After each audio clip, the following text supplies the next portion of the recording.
Yeah.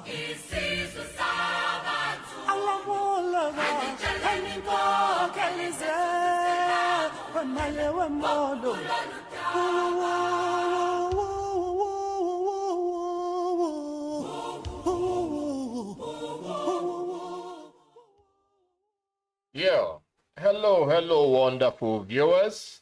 How are we all doing today? I hope we are doing okay. Oh, yeah. This is another exciting broadcast reaching you from our studios here on Ancient Do. All right. Our topic for today's broadcast is Born in War, Shaped by Experience. The reason for this title, you're going to hear it soon as we proceed. It is an alliance forged not in good times or happy moments, but alliance that was forged in the time of war, sorrows, tears, pains, and bloodletting. The three men you see on your screen there are the leaders of the Sahel states: Mali, Niger, and Burkina Faso. They have come together to forge the first ever military alliance. An alliance that was forged or perhaps born in war, and they got shaped by experience, because for decades on ending, there has been ongoing bloodletting in their various countries. Why the pretenders, the fakers, that pretended as if they cared about them, never really did. So they have decided to take their destiny into their very hands, to fight for themselves, to survive. But something else started cropping up. When these gentlemen decided to become heroes in their land or their various country of origin, they were branded juntas. They were branded terrorists by the West and the puppet Africans in ECOWAS, and the larger puppets known as the AU, the African Union of Puppets. It should have been AUP, African Union of Puppets. So they labeled them all manners of names, sanctioned them, suspended them, even cut off electricity and water supply in those countries. So it further added to the shaping of their experience. They knew that the first rule of engagement or war happens to be me first, because you need to survive and be counted. So they looked inward and decided to forge an alliance. They called themselves the Alliance of Sahel States. Initially, everyone thought it was just a joke, because to the West, more especially by the terrorist France, with the blessing of the almighty terrorist United States, they said, mount pressure on them and they will cave in. But there is something they forgot about the willpower of man, that it is inherent and it will be activated under intense pressure. The type of pressure that wouldn't kill you, but rather keep you in the position of pain. Then you die slowly. So in order for you not to die, You have to forge a pattern, a means of survival, and they did it. Next thing, they thought it was a joke. They advanced the AES to a confederation of the Sahel states. No longer alliance, but a confederation, which means the three countries came together and decided to have one soul, one spirit. And that is the spirit of genuine brotherhood. But there is something that triggered this, the West. In fact, nobody could have been able to do it. But they did it by aligning themselves with their people, their own citizens, their countrymen, women, children, you know.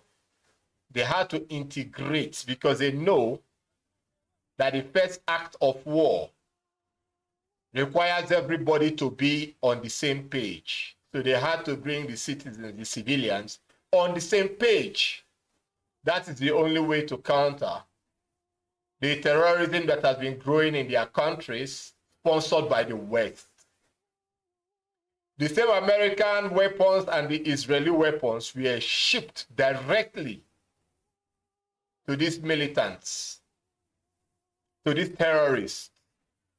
And outdated weapons was given to the militaries of these very countries. So it is a mismatch. When they confront the terrorists, they get decimated because the terrorists have a superior Western firepower. So they decided to upturn the system and put away the old guard. Then they formed a new one. They forged a new one. And that is how they have thrived up to this moment. Then it got to the point that ECOWAS, the guard dog, the Lappy, they now found out that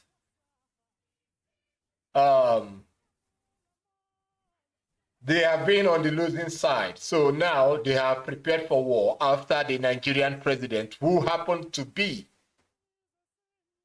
the chairman of ECOWAS, after he stepped down, the Sierra Leonean baby boy took over. And he had been instructed by the West, go out at all costs, bring them back on their knees. So the first statement the guy made after taking the office of the ECOWAS chairmanship was to say he was going to kill or perhaps execute these three men on your screen. That he will take any means via the military option to bring them down. So he started recruiting, started mobilizing. Now the drums of war is beating. But the Africans, why we always insult them? We don't need to talk normal to them. Once it's Africa, you just don't need to talk normal to them. As you watch this program, take it, send it to the Sahel, spread it, even put it on their Twitter handles in the Sahel, these men, so they can see this program and move it around and amongst their citizens. So they will be in good spirit. They will all be hyped up, ready to fight for their motherland and defend the homeland at all costs. Any invader that peradventure steps their feet into that country should never be able to step their feet back home. Then from there, after your land, the Sahel have consumed the entire ECOWAS forces, you move out into those countries of the ECOWAS and decimate them completely. That is the only way you can stop an enemy. You don't sit back and keep repelling. You must launch an offensive, take it to the home of the enemies, and decimate their power hold or their stronghold. I'm sending this message direct to you, Traore, Keita, and Abdulrahman. I'm sending the message direct to you.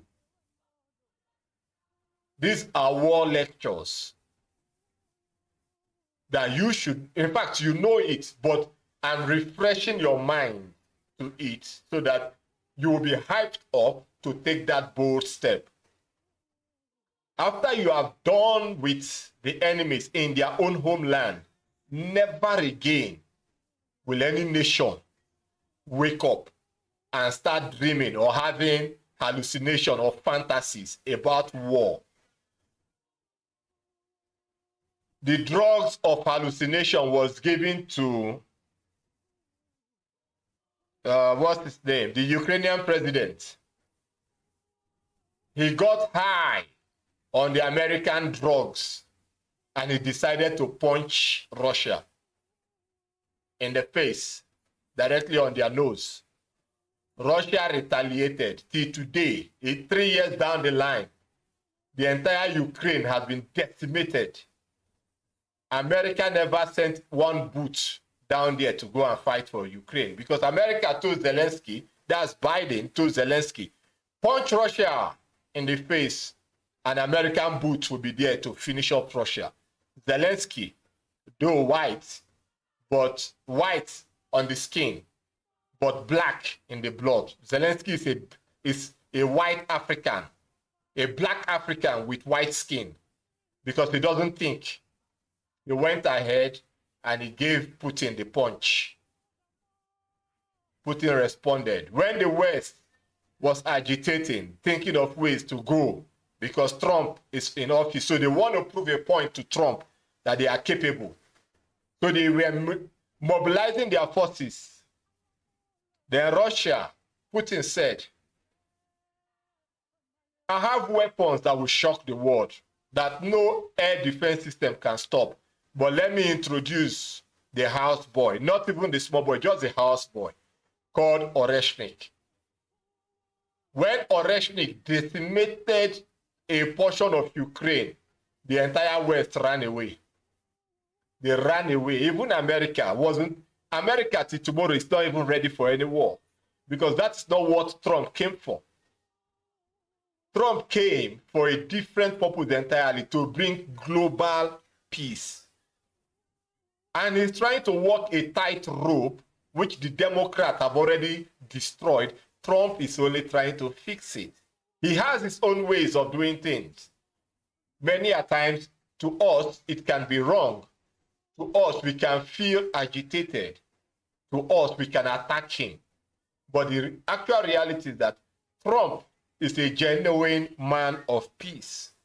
And sometimes to bring peace, you need to use iron hand. That was what he did to Iran, that made Iran to think twice about the dangers of war. Because you need to make the enemies understand that there is danger in war. According to Putin, he said, if this war should go down, it will be the mother of all wars. Whatever that is left of humanity will never ever dream of fighting any single war again. And he meant it. So that is the same spirit I'm deploying to you, gentlemen. You might not have the weapons or capabilities of delivering a mutual assured destruction on ECOWAS, but you can forge it. Let that destruction be close to a mutual assured destruction. After that, the world will see what war is all about in Africa. And the UN, if UN will still be left by them, because I don't think UN is going to last under Trump. It's a corrupt organization, and Trump is going to clean it up. But after this one, nobody will talk of war again. Sierra Leone is a country that is pushing for this war at all costs. Sierra Leone. So once it starts, you will also decimate Abuja, but first, make it a point of duty to decimate the entire Sierra Leone and capture the president. Capture him. Then you will pass a direct message to the world. And if it's possible, you can as well capture a lot of ECOWAS presidents. Capture each and every single one of them. Then it will pass a direct message to the world. Let this message get to Traore and the others. Share it. These countries are into arm manufacturing now. They are building up their own military industrial complex, the three of them. And they have already gotten food assurance in their countries. Working hard. Every single day, they are working hard. But the so-called pioneers or preachers of democracy in Africa, you can see how decimated their countries are. I will play the video here. I'll play it. You can see what is going on in Kenya. Defenders of democracy. You see them wear their suits, polished shoe. They come out, they speak English, they speak fluent French. Yet, their country is nowhere, and the West will clap for them as they are clapping for Professor Pierre Lumumba. Every day, he sits down like a black goat and speaks English. Oh, they don't want us. They keep telling us the West must know. People that have this institutionalized organizations, they should. That is the way Lumumba speaks. And the West loves it because he is a lap boy, a lap dog. Only to speak the English without effect. Without effect. But when you take action that will help your people, the West will call you terrorist. That is why they branded these three men as terrorists. That is why Sierra Leone, ECOWAS said they are going to remove them from office, that they are terrorists. But the real terrorism that is happening in that land, ECOWAS military cannot remove the Islamic insurgents in those countries. People are dying every day. ECOWAS has a military front that cannot do it. That is why France and America had to send their own military down there. But ECOWAS military force couldn't do it. These people decided to take their destiny by their own hands, chase away France and America and any other idiot that is in their countries. Now they have dealt a big blow to the terrorists. They have fled. And they are defending their land, developing it, taking care of their people. Schools that have been closed for years, people have gone back to schools in those regions, in those countries. ECOWAS, the black man cannot see anything good. That is why we always say it unapologetically, that the black man is an embodiment of evil, pure wickedness, pure witchcraft. That is what the blacks, they love. No apology.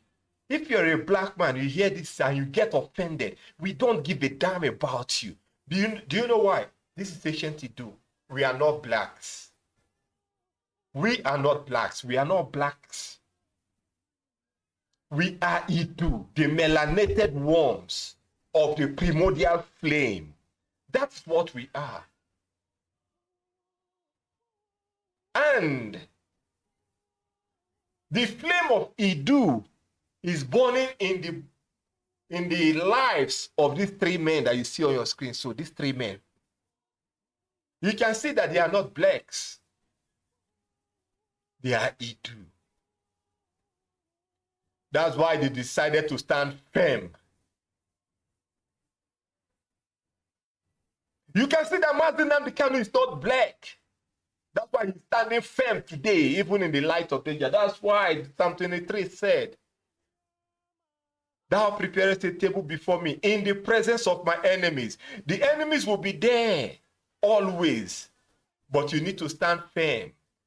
When you walk through the valley of shadow and death, you shall fear no evil. That is why Nnamdi Kanu is in the valley now. He's standing firm. He's not fearing any single evil. Because evil must be confronted head on. Lights cannot flee from darkness. These men represent lights. ECOWAS does not just represent darkness, but they are demonic darkness. The world is doing everything to stay away from war. Trump, America has all the weapons, the greatest military nation on earth, but they are cautious about launching into war. Likewise, China, they are cautious about launching into full-scale war. They are checking the optics, they are weighing it out. But the black man, the beast of burden called the black man, once you tell them, go and kill, according to Fela, you say, go and kill Ajo, Jarajo. They just rush to go and kill. They don't think. The blacks don't think. They don't. That's why the word says that the black man cannot rule themselves. They must be there to rule them.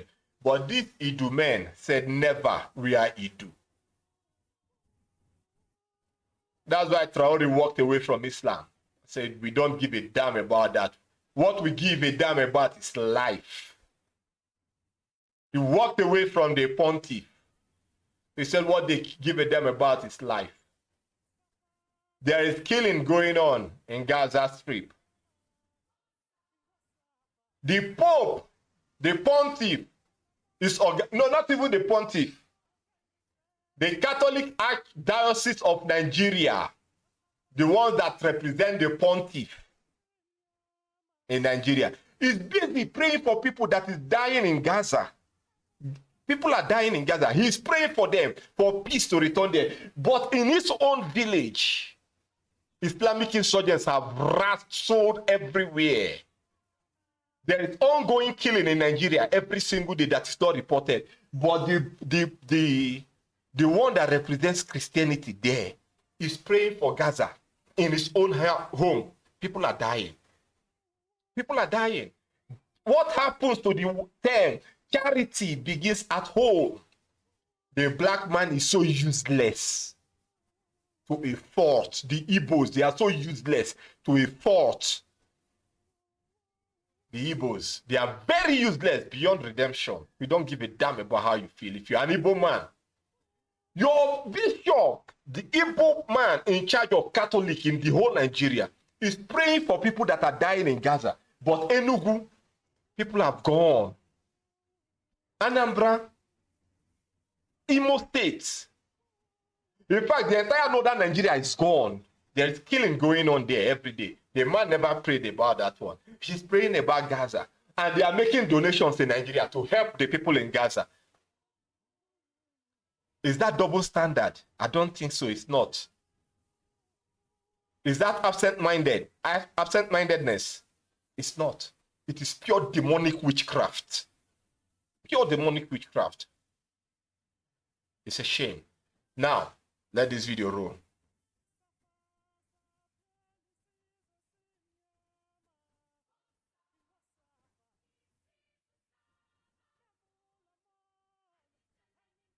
By force, but for the first time in modern African history, 3 nations have agreed to build one unified army.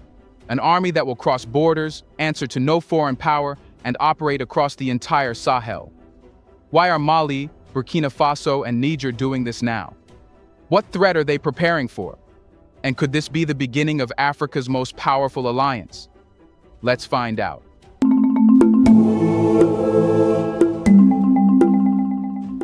It wasn't supposed to start here. Bamako, the city most associated with peacekeeping academies and post-coup transitions, was never meant to be the epicenter of a new military doctrine.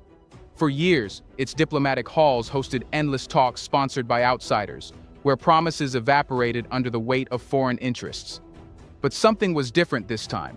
There were no international observers, no translations, no apologies.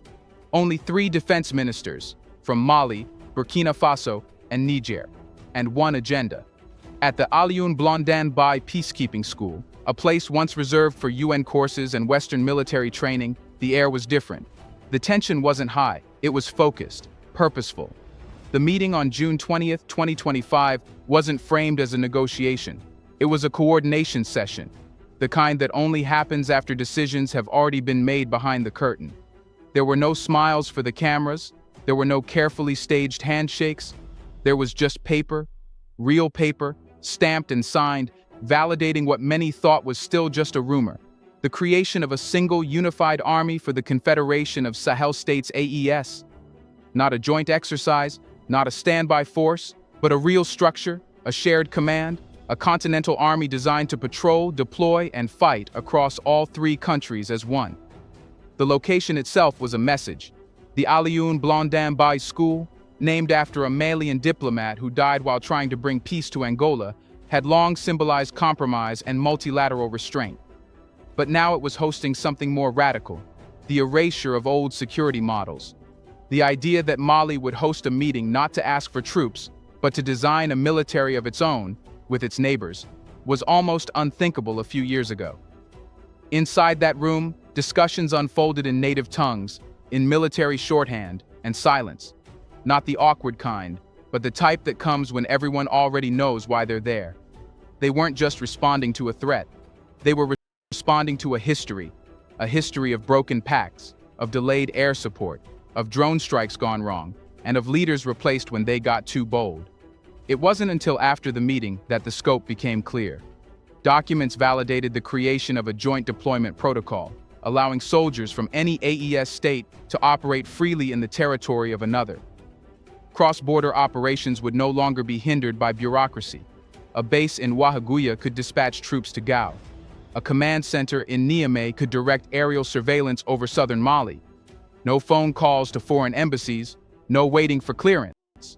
This wasn't just logistics, it was the first step in building a chain of command that didn't end in Paris or Washington.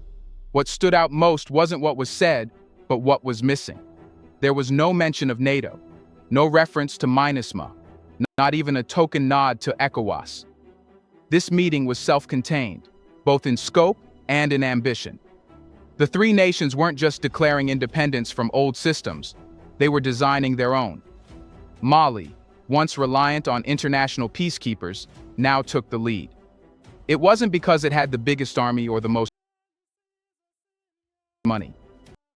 It had already gone furthest in cutting colonial frame. By expelling French troops and reshaping its alliances, it had become the blueprint for resistance, and resistance was now becoming policy. The meeting closed without a press conference. No joint communique was broadcast. But make no mistake, the message was clear. The Sahel was no longer waiting to be secured. It was going to secure itself. And that raised the question no one wanted to answer too quickly. If this army is real, and if it works, what happens to every foreign soldier still stationed in the Sahel? To answer that, we need to understand why this force was created in the first place, and what brought Sahel to make its leaders believe only they could protect their land. Let's pause for a second to say, big thank you to the Black Culture Diary community, where Black voices, stories, and legacies are preserved and amplified. By becoming a member, you're not just supporting the channel, you're becoming part of a powerful cultural movement. Let's continue. At the height of Western engagement, Mali hosted thousands of troops under France's Operation Barkhane. The UN flooded the region with blue helmets under MINUSMA. The US built secret drone bases in Niger. Billions were poured into counterinsurgency. Diplomats flew in, shook hands, and left. And every time, the promise was the same. We are here to help you defeat terror. But terror didn't shrink. It metastasized. Across the Sahel, armed groups evolved faster than foreign planners could adapt. France focused on urban outposts, while militants moved through the bush. The UN deployed patrols, but limited engagement rules made them sitting targets. US surveillance was vast, but intelligence without ground support meant nothing. And so the people of the Sahel watched something horrifying. More soldiers, more budgets, more bases, and more death. By 2020, vast areas of northern Mali, eastern Burkina Faso, and western Niger were declared no-go zones, not by insurgents, but by the very governments meant to control them. Whole towns became ghost cities, roads were abandoned, schools closed, and amid this collapse, civilians noticed something else. The foreign troops weren't dying, their convoys rarely got hit, Their protected zones, embassies, command centers, logistics hubs remained untouched. It was the local armies and villages that bore the brunt. It was the African soldier who died first, and it was the African mother who bore the cost. People began to whisper the unthinkable. Were the foreigners here to help? Or were they just here to contain the fire, long enough to protect their interests? It wasn't just what the West did, it was what they refused to do. When Malian forces asked for air support during battles, responses were delayed or denied. When Burkinabe officers requested equipment, they were handed consultants. And when Niger questioned the long-term strategy, they were told they were lucky to have support at all. Aid came with paperwork, weapons came with conditions, and sovereignty came with strings. Even worse, some foreign forces were caught negotiating behind the scenes, not with governments, but with the very insurgents they claimed to be fighting. In 2021, reports surfaced that French forces had struck localized ceasefires with certain insurgent groups to reduce pressure in specific regions. These weren't peace deals. They were quiet arrangements, ensuring some fighters would simply shift their attacks across the border. For the Sahel leadership, this was more than betrayal. It was a security death sentence. A war that could never be won, because the rules were written somewhere else. That realization hit hardest after military coups swept through the region. When civilian governments fell in Mali 2021, Burkina Faso 2022, and Niger 2023, Western powers didn't ask why. They just issued sanctions, suspended aid, pulled support. No one asked, what drove soldiers to seize power in the first place? The answer, whispered in barracks across the region, was always the same. We were dying with no plan. And so when these new leaders emerged, Traoré, Goïta, Tiani, their first mission wasn't to start a war. It was to stop dying for someone else's war plan. That shift in thinking is what gave birth to the AES. It's not just a military alliance. It's a rejection of the imported strategy. I believe that this Black culture community that did this video, a lot of credit should be given to them. Furthermore, this video should go straight to the idiot that called himself the ECOWAS chairman, the guy from Sierra Leone, their president. This video should go to him so that he will know why these men are doing what they are doing. And he will not be an exception. The moment he steps his feet there with the ECOWAS military, they will all be treated as the Islamic jihadists. That is how they will treat them. And none of them shall escape.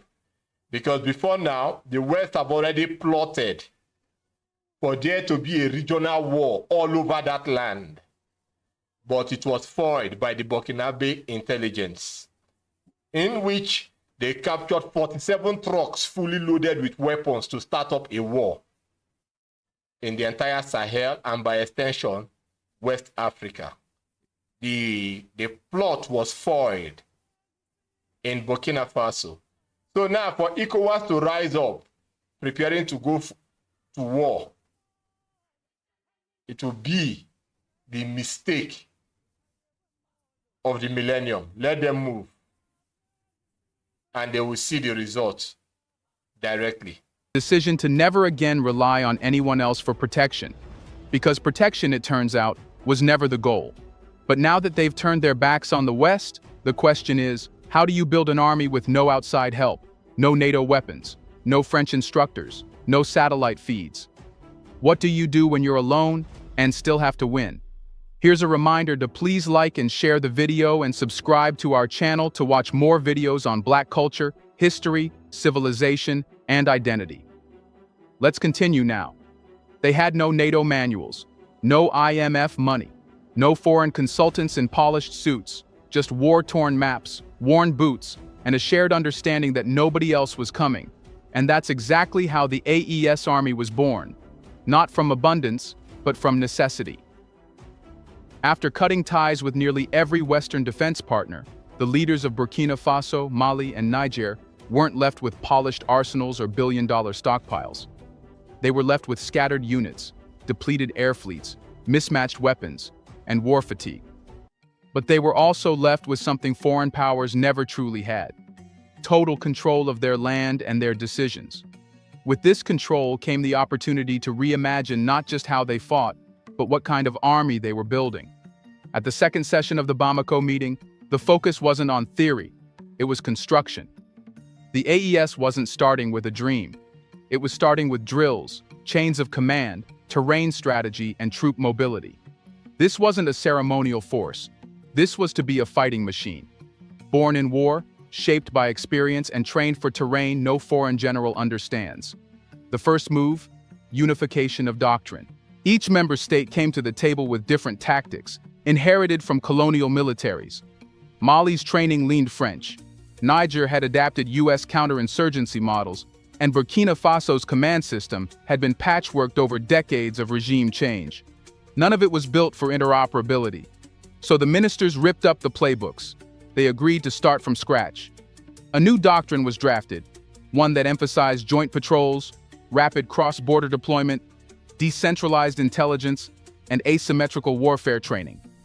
This doctrine would be taught across all three countries at newly designated AES combat academies, with the first scheduled to open on reclaimed military land in northern Burkina Faso. These academies would do more than teach tactics. They would forge a shared identity, ensuring that a soldier from Gao could fight side by side with one from Tillabéri or Ouagadougou without hesitation or confusion. The next challenge: command structure. Unlike ECOWAS or African Union standby forces, which often falter due to bureaucracy and unclear leadership, the AES force would be overseen by a rotating high command. Every year, a new member state would house the strategic headquarters and appoint a supreme joint chief. This rotation wouldn't just spread authority, it would force integration, as officers would regularly work in unfamiliar territory, under unfamiliar leadership, building trust through shared hardship, not diplomacy. To support this, a digital AES military grid is being developed, a secure communications network that bypasses all Western surveillance systems and links remote outposts across the Sahel via encrypted data streams. Military engineers from Mali and Niger have reportedly worked with technicians from Algeria and Iran to establish satellite-independent nodes that can operate under blackout conditions. Then came the logistics. If soldiers were to move freely across borders, the supplies had to move with them. The Bamako session designated military corridors, existing road and rail lines that would be upgraded and guarded to ensure the uninterrupted movement of troops, fuel, and munitions. Crucially, none of this was to be reliant on Western import chains. Procurement efforts are being redirected toward countries like Russia, Iran, China, and Turkey, which are already supplying drones, armored vehicles, and small arms. AES leaders have even floated the idea of launching a joint arms production zone, beginning with ammunition factories in eastern Burkina Faso and drone assembly lines in Niger. But perhaps the most radical feature of the AES military blueprint is this: there will be no foreign deployment clearance. Under this structure, if one state is attacked, the others do not require permission to move in and respond. No paperwork, no waiting, no foreign approval. The AES army doesn't exist to defend bureaucracies. It exists to defend territory, people, and purpose. This isn't just a military, it's a statement, a rejection of dependence, a signal that, for the first time, the Sahel is writing its own rules of engagement. But military power without purpose is just noise. And the deeper this force roots itself in the soil of the Sahel, the more the question arises.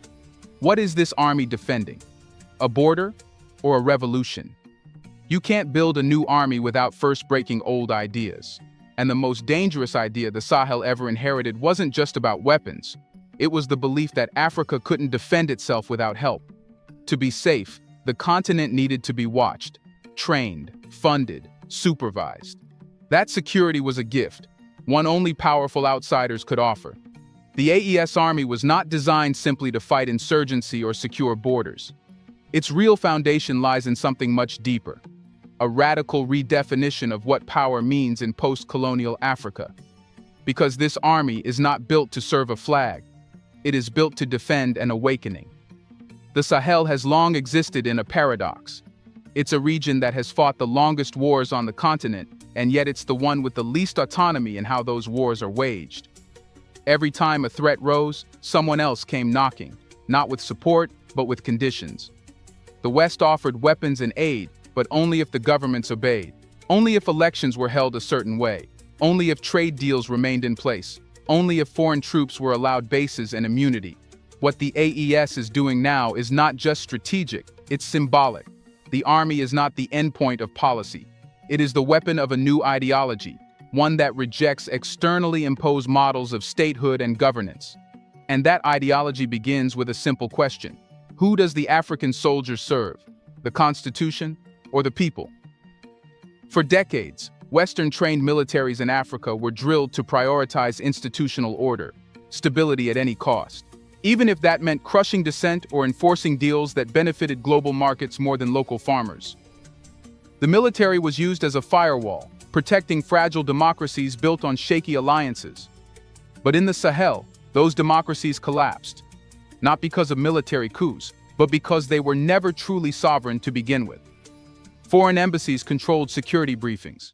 International Monetary Fund contracts shaped budgets. And presidents were often more accountable to think tanks in Washington than to the families burying their dead in Djibo or Mopti. This is the ideological core of the AES, a belief that military power should come after sovereignty, not before it. To defend your land, you must first own it. And to own it, you must be willing to break from the systems that profit from your insecurity.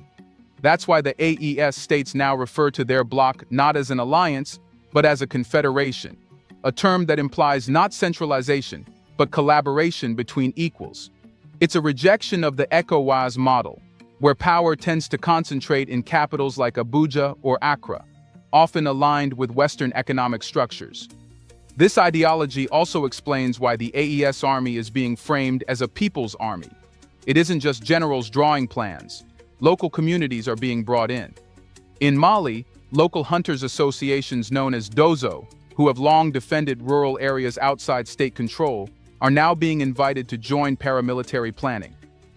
In Burkina Faso, civilian watch groups are being trained to integrate with regional patrols.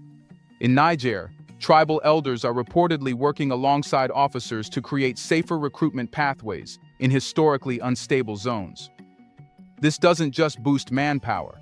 It embeds the army into the social fabric of the region, making it something no Western force could ever replicate, a military with local roots and ideological conviction. At its core, the AES military project is Pan-Africanism with teeth, not the romantic slogans of the 1960s, but a sharpened realism, one that knows unity cannot survive on speeches alone. It needs firepower, discipline, and doctrine born not in colonial capitals, but in the bush, in the desert, and in the memories of those who watched villages fall while foreign generals debated policy. But ideology is only as powerful as its results, and the West is watching closely, not because it fears what the AES has done, but because of what it might inspire. If this model works, what's to stop Guinea or Chad from following? What happens if other nations abandon ECOWAS and declare security independence? What if Africa's future wars are no longer shaped in NATO offices but in African war rooms? And most dangerously of all, what if the people start to believe that liberation doesn't need permission? That's the threat AES poses, not to peace, but to the illusion that Africa must be protected from itself. But every revolution eventually leaves the theory behind. It must walk the earth, face its enemies, and prove itself. So the real test is coming.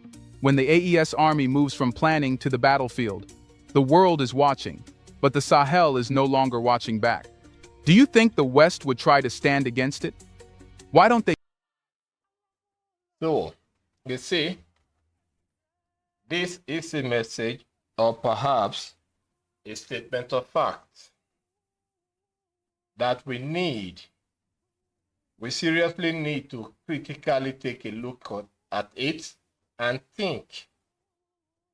But do you think it's going to be possible for us to think? No, for the Africans to think. It is practically impossible. Practically impossible. That is why they are rushing into war so quickly, like a jet plane, a fighter jet. So now, This other story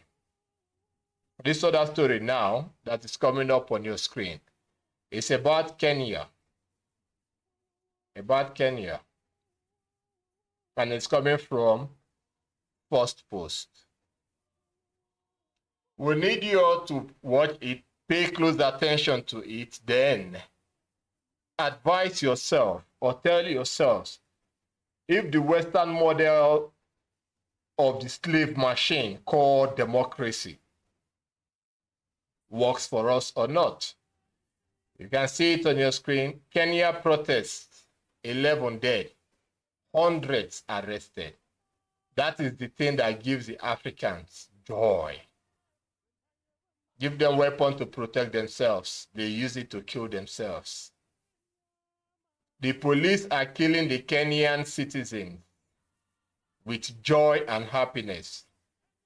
This should be a message to the Nigerian youths for them to see what it means to be persistent. It's a message to the Nigerian youths. They need to see it.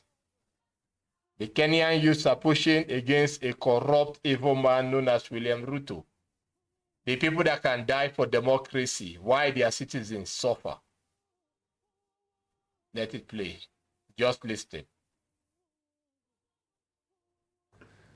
For our next story, let's shift focus to East Africa, where Kenya has been hit by another wave of bloody protests. Hundreds took to the streets yesterday. Police opened fire on demonstrators. At least 11 people were killed and more than 500 arrested.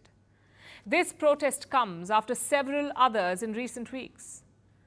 Like on June 25th, when Kenya was rocked by nationwide protests and at least 19 people were killed. So why is anger mounting in the country, and how has President William Ruto responded? Here's a report.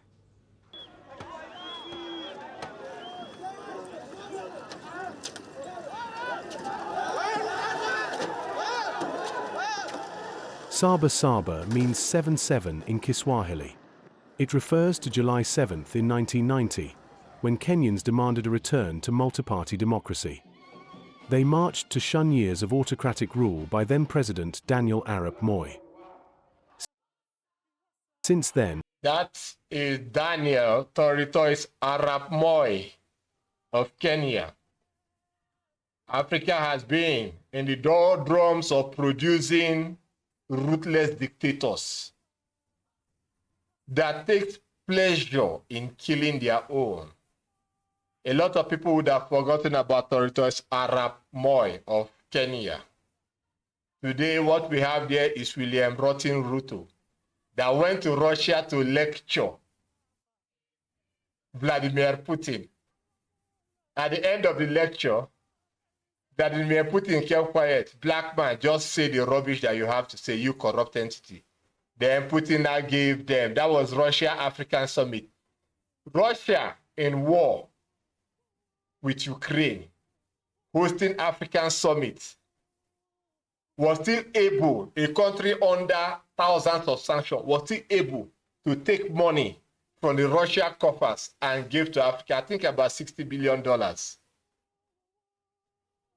That is how hungry the Africans are, more especially their leaders, with so much wealth in Africa, yet they go about with their begging bowl.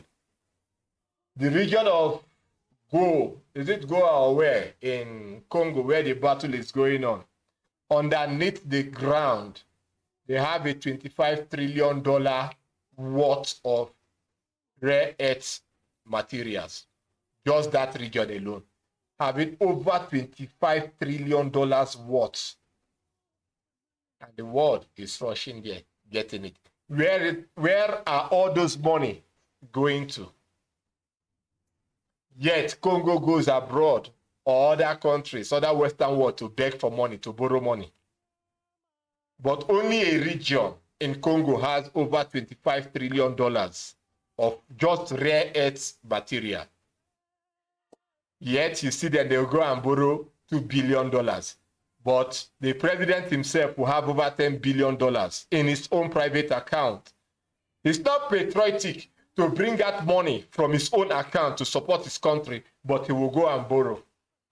That's Africa for you. Evil people everywhere. Every year, Kenyans hold a rally on July 7th, just as they did yesterday.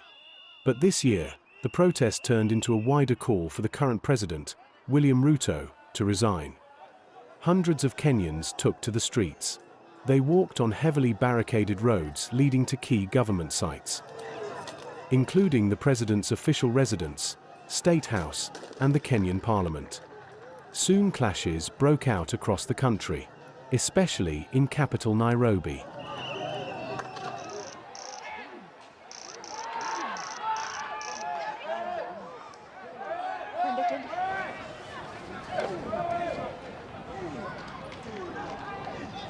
Demonstrators lit fires and attempted to breach the police cordons. The police responded by firing live rounds, water cannons, and tear gas at the protesters. They say 52 officers and 11 civilians were injured in the violence. But according to the state-run Kenyan National Commission on Human Rights, the police used excessive force. At least 11 people were killed nationwide and over 550 people were arrested. The police reportedly operated in plainclothes and unmarked vehicles, and collaborated with armed criminal gangs. Now, did you hear that? That is the Nigerian pattern for you, where the military will go out and work with armed criminal gangs, bandits everywhere. It's the same tactics the Kenyans are using. You see, all these models were test-run on Nigeria and it worked. That's why they deployed the same method to Kenya. The police will come out with bandits. These bandits are still the same citizens of the country. You see, where the shit gets shittier and messier. They take some of the citizens of the country, face them against the ones that are suffering. These armed bandits, it's not that they are rich or wealthy. They are still the same citizens that are going through the same pain, but they rather prefer to work with the oppressor just to make a living. So tell me, how will Africa rise? It's impossible. So for Africa to change, it has to be a holistic movement. Every corrupt entity, every thug, every hooligan, every bandit that worked with the government, every celebrity, every star, be it in sports, music, or otherwise, just name it. Every lawyer from the judicial system, every media personality from journalism to anything, they need to bundle these people together and exonerate them completely. They are the core cause of the problems going on in the land. Because if they do well and act as a watchdog, the land will never degenerate to what it is today. Look at the street of Kenya. You can see that's Kenya for you. Look at how nasty it looks. But Ruto can go around the world and speak English. They have learned it from Lumumba. Go around the world, speak English, offer lectures, give stupid analysis of African history they know nothing about.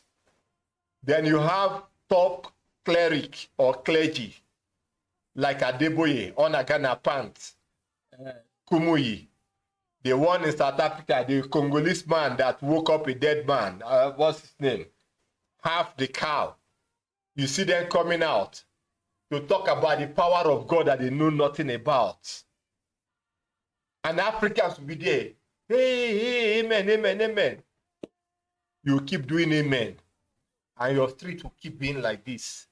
And your oppressors will keep ruling you while you keep praying for the oppressors and you keep screaming amen.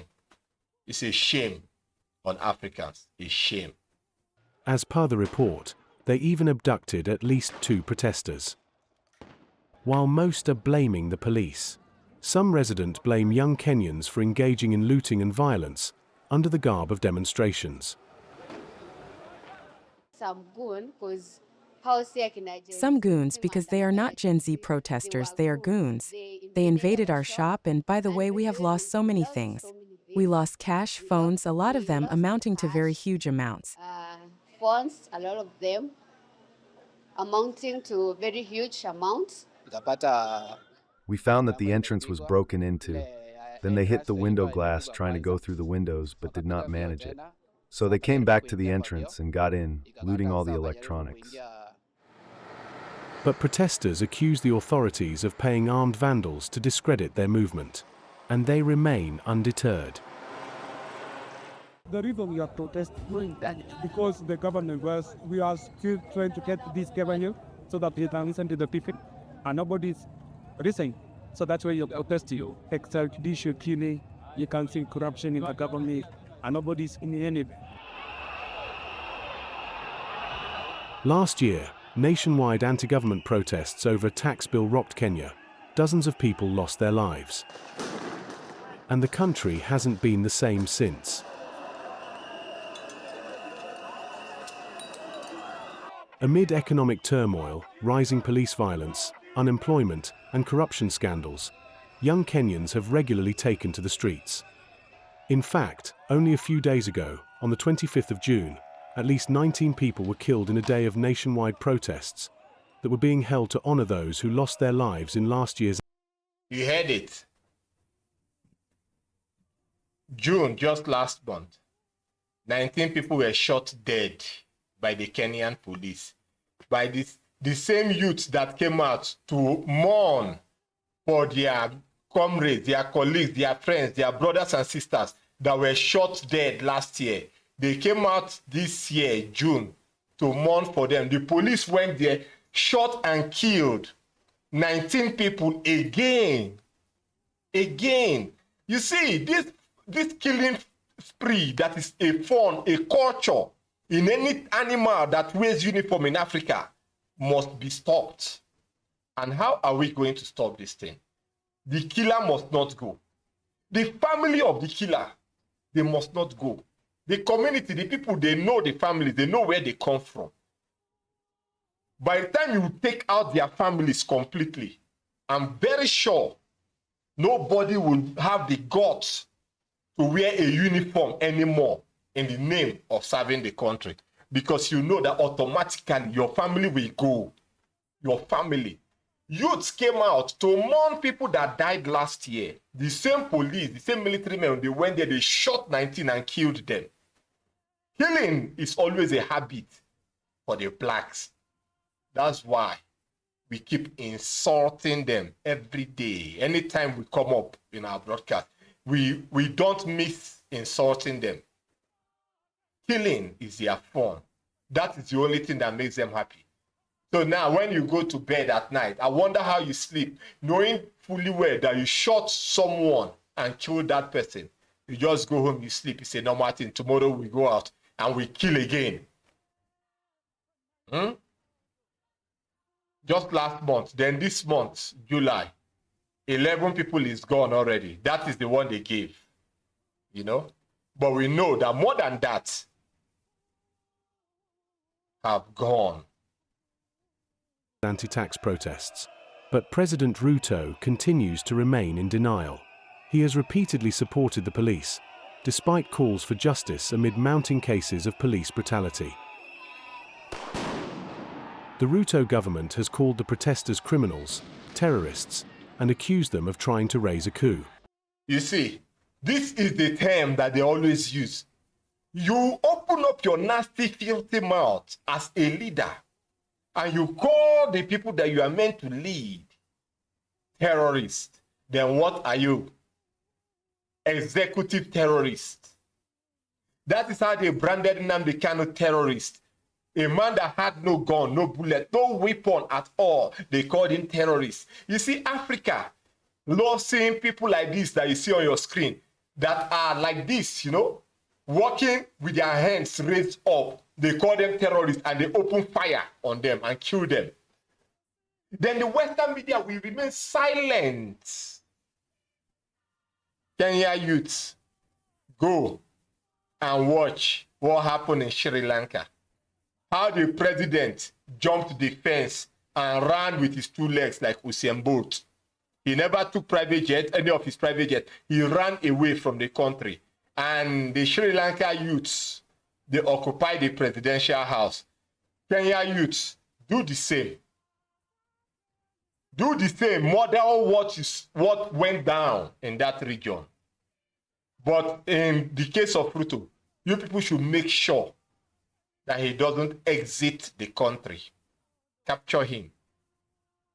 That's the best way African youths should be able to turn the destiny of their countries around. But will you guys be able to do that? I honestly doubt. It is until you people, they kill you people to a fault, that you always say enough is enough. For now, dancing like this in the street is like offering yourself up as a living sacrifice. Do not die foolishly, because your killers will not be reprimanded and there will never ever be any justice for the dead. So self-defense is an act that is right and just for you people to activate. So you better activate self-defense mode in order to be alive. So with this, family, we have come to the end of today's broadcast, and we'll definitely continue with this broadcast tomorrow. So I'll see you all in the next one. Remember, share this video to the places that it needs to get to. Make sure that you take it down to the Sahel states. And also you can send it to Sierra Leone. Let every Sierra Leonean get a copy of this video. Perhaps even go through our channel and see what we have done about their president. Let it go in the ECOWAS countries, so that the citizens will be aware of what their leaders, they are trying to do. They are trying to bring a bloodbath into their various countries, because the Sahel will strike beyond the imagination of the African scope. So when their citizens sees what is moving, they will organize protests and rallies in their indigenous countries, stopping them from going into the Sahel, or else their countries will be obliterated. Thank you all for taking out your time to join us in today's broadcast. We see you all in the next one. Bye-bye.